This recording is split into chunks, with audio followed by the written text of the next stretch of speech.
Get your hands off me! I tried to pull my arm free, but Marcus tightened his grip, his fingers digging into my wrist like a vice.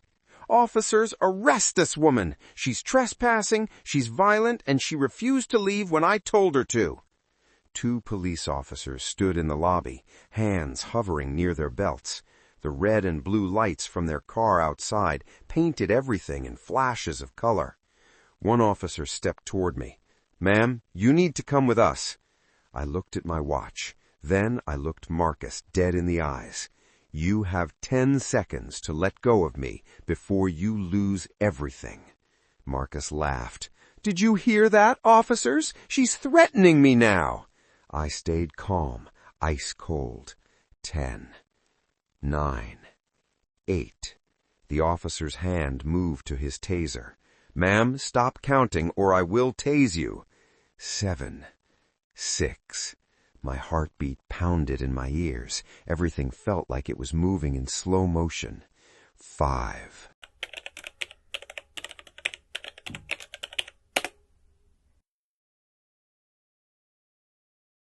The leather seat in my Maybach was soft, but I couldn't relax.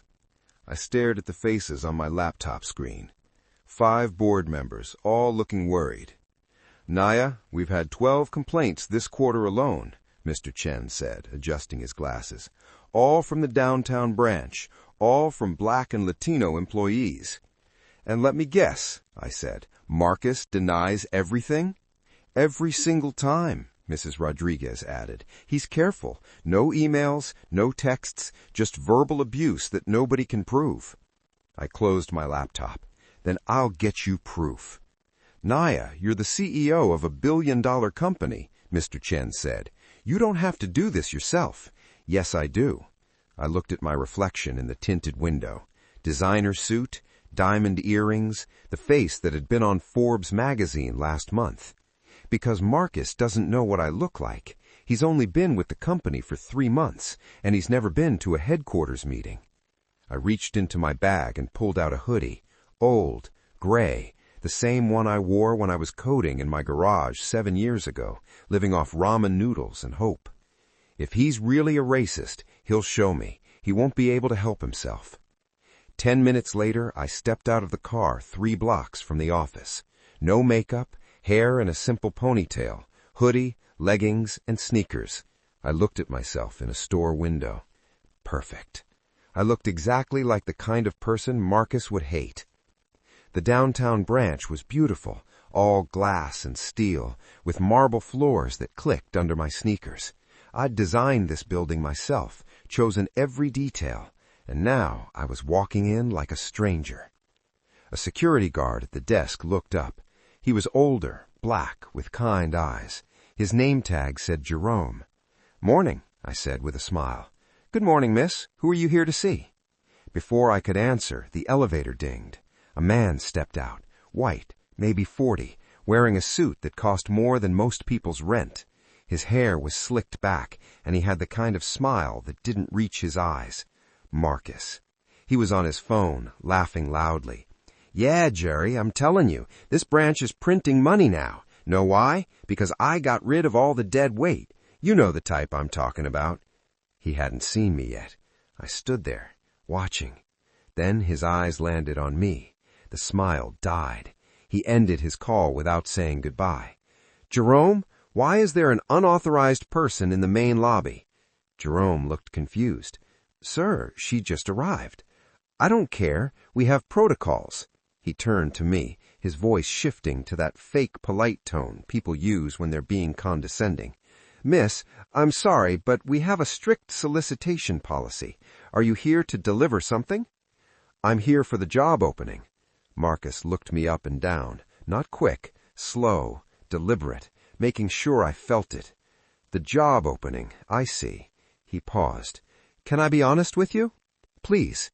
"We have certain standards here, professional appearance guidelines, and while I'm sure you're qualified, the reality is that our clients expect a certain atmosphere when they walk in."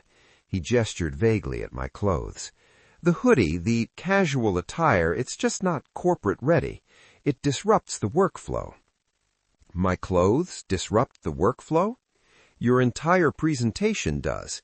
Look, I don't make the rules, but when a Fortune 500 client walks through that door, they need to see professionalism. They need to see someone who fits the brand image. He gave me a tight smile. I'm sure there are other opportunities more suited to your style. My hands curled into fists inside my hoodie pocket, but I kept my face blank. I'd still like to fill out an application. His smile vanished. We don't do walk-in applications. Everything goes through our referral system, and frankly, I doubt anyone in this building would refer someone who can't even dress appropriately for an interview. He turned to Jerome. Jerome, please escort this woman to the exit. If she's not gone in 5 minutes, document it as a security incident. He walked away, shoes clicking on the marble floor I paid for. Jerome looked at me with sad eyes. Miss, I'm sorry. He's been like this since he started. Please, just go. I don't want any trouble. But it's okay, I said quietly. It's not your fault. But I didn't leave. I walked to the waiting area and sat down on one of the leather couches. I had proof now, but I wanted more. I'd been sitting for 20 minutes when the front door opened again. A white woman walked in. She had messy blonde hair, ripped jeans with designer labels, and a coffee cup from the expensive place down the street. She was chewing gum loudly and talking on her phone. Yeah, I know. Melissa is such a witch. No, I'm serious. She looked around. Hold on. I'm at this job thing. Marcus appeared like magic. He'd been in his office, but suddenly he was at the door, smiling. Good morning. Welcome to Sterling Tech. How can I help you? The woman snapped her gum. Yeah, I'm here about the front desk job. My dad plays golf with someone here. Wonderful. Please, come in. Have a seat. He gestured to the waiting area where I was sitting. Then he noticed me again. His smile vanished. You're still here? I'm waiting, I said simply. For what? I already explained we have no positions available for you. You just told her about a position. The white woman looked between us, confused. Marcus's face tightened. That's completely different. She has a referral. She's dressed casually, yes, but it's clearly intentional. Designer casual. There's a difference between relaxed and, he looked at me, unprofessional. We're wearing the same thing, jeans and a top. The context is different. She has connections. She has the right background.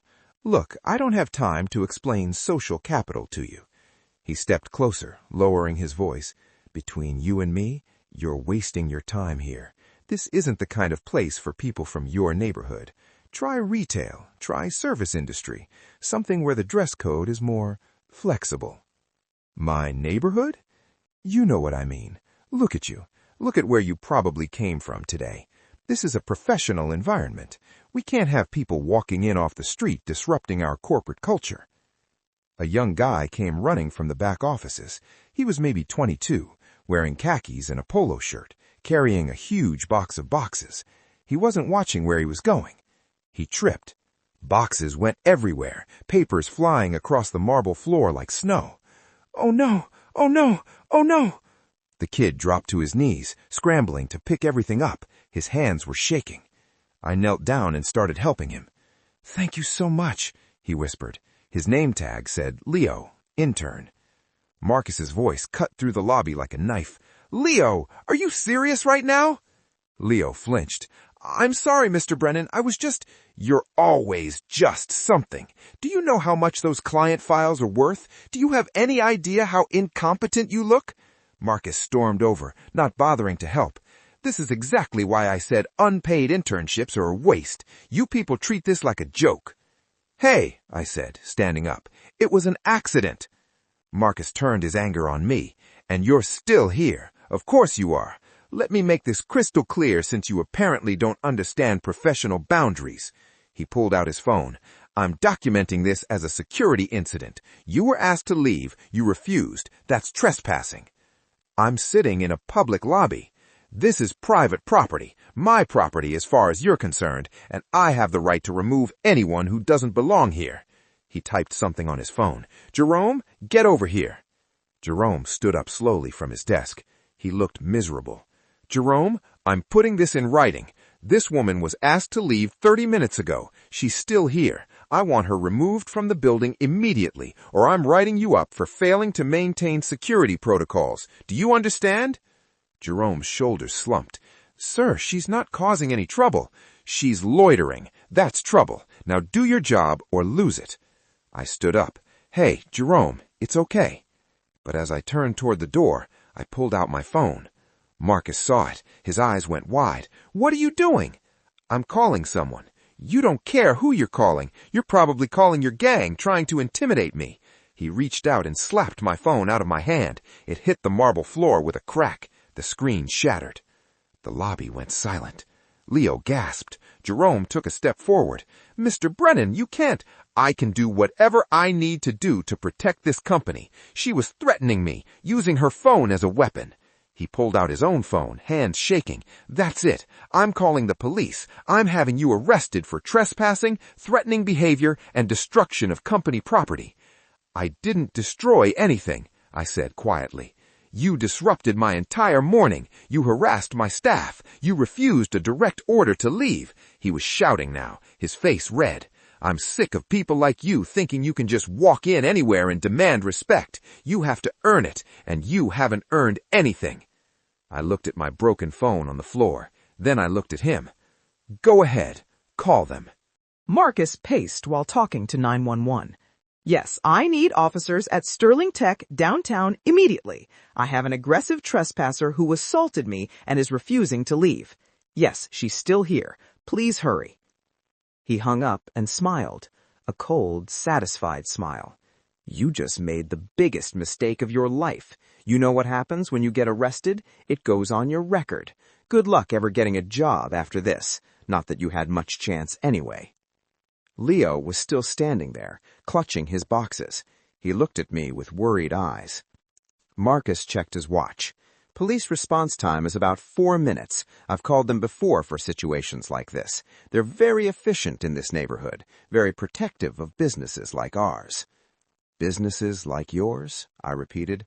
"Yes, legitimate businesses, not the kind of places you're probably used to." He crossed his arms, looking proud of himself.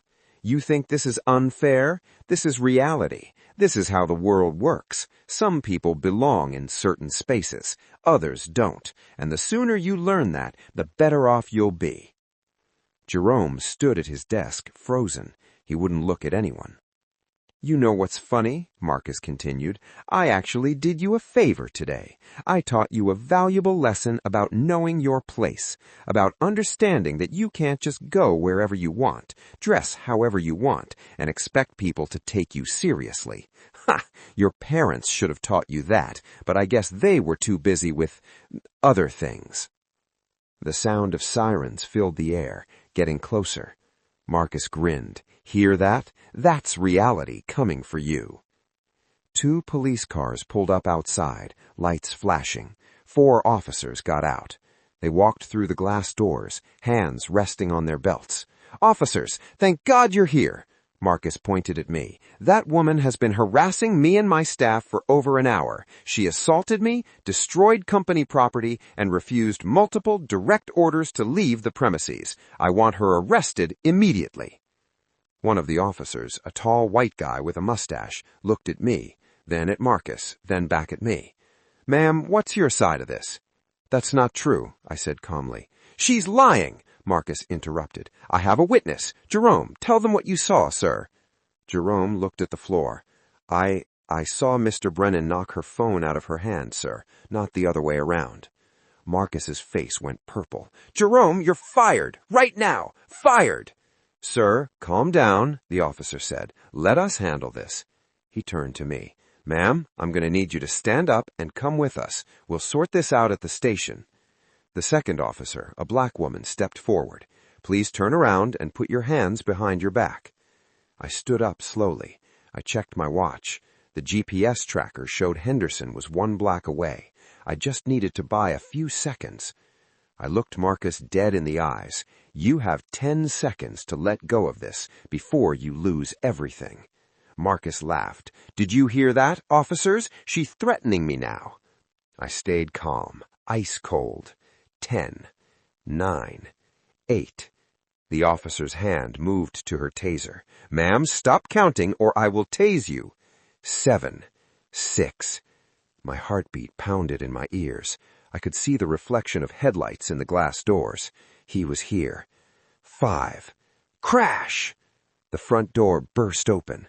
A man in an expensive suit ran in, gasping for breath. Mr. Henderson, the regional director. Behind him was a woman in a sharp blazer, Miss Chen, my lawyer. "Stop! Officers, please stop right now!" Everyone froze. Marcus looked confused. "Mr. Henderson, what are you doing here? I'm handling a security situation." Mr. Henderson ran straight past him, straight to me. His face was white as paper. "Miss Williams! Oh my God, Miss Williams! I just saw the GPS alert!" "Miss Williams?" Marcus interrupted. "Who is Miss Williams?" Miss Chen stepped forward. She pulled out a tablet and held it up to the officers. On the screen was my face from Forbes magazine. "Officers, look at the screen." The officer with the mustache leaned in. His eyes went wide. "Is that Nia Williams, founder and CEO of Sterling Technologies, owner of this building, and the woman who signs the checks that pay the taxes that pay your salary?" Silence. Absolute silence. The officer immediately stepped back, hand moving away from his belt. "Ma'am, I apologize. Mr. Brennan said you were a vagrant." I rubbed my wrist where the handcuffs almost went on. "Mr. Brennan says a lot of things." I turned to Marcus. He was staring at the tablet, his mouth hanging open. The color had drained from his face. I didn't yell. I didn't scream. I walked up to him and spoke in a whisper. "You have 60 seconds to clean out your desk. If you're still in my building at 61 seconds, I'm pressing charges for assault." "But I didn't know. You can't—" 55 seconds, Marcus. He looked at Henderson, at Jerome, at Leo. Everyone was staring at him. "This isn't fair. I was just protecting the company. I was doing my job." 50 seconds. Marcus ran, actually ran, toward the elevator, stumbling over his own feet. I stood in the lobby. My wrist still hurt where Marcus had grabbed me. My phone was still broken on the floor, but I was calm. Henderson, Jerome, and Leo gathered around me. "Miss Williams, I am so deeply sorry," Henderson said. "If I had known—" "That's exactly why I didn't tell you. I needed to see it myself." I looked around at the building I'd built from nothing. How many others, Henderson? How many other employees did he treat like this? Henderson's face fell. "We're reviewing the complaints now. There are 14 formal complaints, and probably more that people were too scared to file. I want every single person he insulted or fired contacted by end of business today. Offer them their jobs back, full back pay, and a personal apology from me." "Yes, ma'am, absolutely." I turned to Jerome. "You tried to warn him off, even when it could have cost you your job." Jerome's eyes filled with tears. "Miss Williams, I'm sorry I didn't do more. I have grandkids. I need the insurance. You're head of security now. Triple your current salary, and your employment contract goes through me personally. Nobody fires you but me." Jerome couldn't speak. He just nodded, tears running down his face. I looked at Leo. He was still holding the boxes, watching everything with wide eyes. "You recorded him, even though you're just an intern, even though you had nothing to gain." Leo nodded nervously. It felt wrong what he was doing. I reached into my hoodie pocket and pulled out a stack of cash, emergency money I always kept with me. I handed it to him. "Paid internship starting today, full-time position when you graduate, and get yourself a new phone." Leo stared at the money like it might disappear. "Thank you, Miss Williams. I won't let you down." "I know you won't." I picked up my broken phone from the floor. The screen was completely shattered. "Henderson, I want a diversity audit on every single manager by Monday, and mandatory bias training for everyone in a leadership position. No exceptions." "Done." I walked toward the elevator. Miss Chen followed me. Just before the doors closed, I turned back one last time. The officers were leaving. Jerome was back at his desk, wiping his eyes. Leo was still staring at the cash in his hands. And through the glass doors, I could see Marcus walking away with a small box of his things. The elevator doors closed. I leaned against the wall and closed my eyes. People always ask me why I still wear this hoodie. It's old, it's worn out, I could afford 1,000 new ones. But I wear it to remember. I remember sleeping in my car because I couldn't afford rent. I remember people crossing the street when they saw me coming. I remember job interviews where they looked at my face and decided I wasn't the right fit. I wear it because the moment you forget where you came from, you become Marcus. Marcus lost everything today. His job, his reputation, probably his career. But somewhere out there, there's a young black kid in a hoodie walking into a building they're not sure they belong in. And because of what happened today, maybe they'll be treated better. Maybe someone will give them a chance. Maybe someone will see past the hoodie and see the person underneath. That's why I do this. Not for revenge, for change. If this story meant something to you, make sure you're subscribed to the channel and hit that notification bell. Share this with someone who needs to hear it. And remember, never judge a book by its cover. You never know who you're really talking to. Drop a comment below. Have you ever been judged unfairly? What happened? See you in the next one.